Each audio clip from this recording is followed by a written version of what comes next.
SIP নাকি FD, কোনটা বেশি লাভজনক? চলুন আজকে দেখে নিই। বিনিয়োগের ধরন কীরকম? শেয়ার মার্কেটে বিনিয়োগ, যেখানে রিটার্নের সম্ভাবনা বেশি।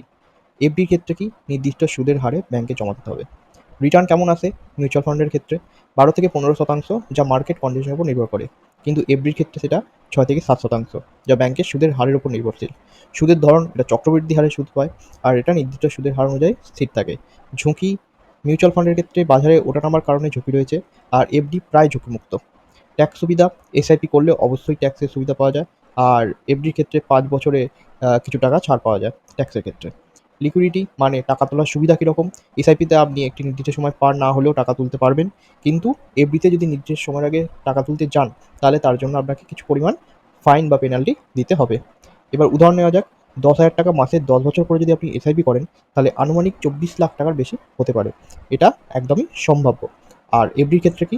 10,000 টাকা করে প্রত্যেক মাসে 10 বছর এফডি করলে আনুমানিক 18 লাখ টাকার মতো হতে পারে। তো এসআইপি না এফডি, আপনি কোনটাতে ইনভেস্ট করবেন? আমাকে অবশ্যই কমেন্টে জানান।